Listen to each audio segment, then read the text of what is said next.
Magandang umaga po. Narito na po ang magiging lagay ng panahon ngayong umaga ng Miyerkules, October 1, 2025.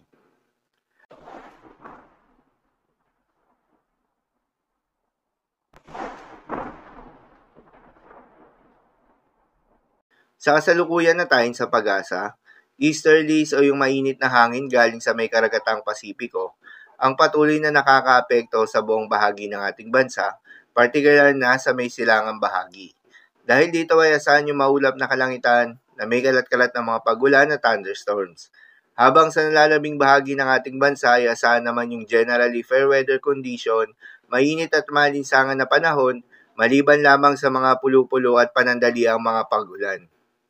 Samantala, yung binabantayan na low pressure area sa labas ng Philippine Area of Responsibility ay nakapasok na nga ng Philippine Area of Responsibility. Huli itong namatahan sa layong 1,095 kilometers east ng southeastern Luzon. Nasa katamtaman na ito o nasa medium chance na maging isang ganap na bagyo within the next 24 hours. Inaasahan na kikilos ito pa west-northwestward at posibleng tawirin yung northern Luzon. Sakaling maging bagyo nga ito, bibigyan ito ng local name ng pag-asa na Bagyong Paulo. Ang ikalabing-anim na bagyo na mabobuo o papasok ng Philippine Area of Responsibility ngayong 2025. Paalala pa rin po palagi na ang mga nasabing forecast ay posible pa rin na magbago.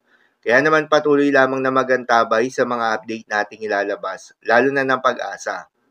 Para naman sa magiging lagay ng panahon ngayong araw ng Miyerkules, dahil nga sa epekto nitong easterlies, asahan sa Metro Manila, Calabarzon, Mimaropa, Bicol Region, Aurora, Pampanga, Bulacan, Zambales, Bataan, at Northern Samar ang maulap na kalangitan na may kalat-kalat na mga pagulan at thunderstorms. Posible ang mga pagbaha o pagguho ng lupa due to moderate to at times heavy rains.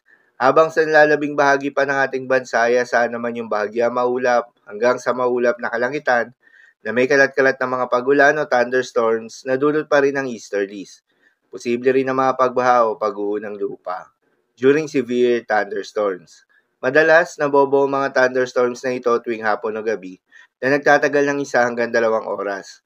Kaya naman ingat sa mga posibleng banta ng pagbaha at pagguho ng lupa, lalong-lalo na sa mga lugar na inuulan na noong mga nakaraang araw pa. Para naman sa magiging lagay ng mga dagat baybayin, ayon sa pag-asa ay wala tayong nakataas na gale warning sa anumang seaboards ng ating bansa.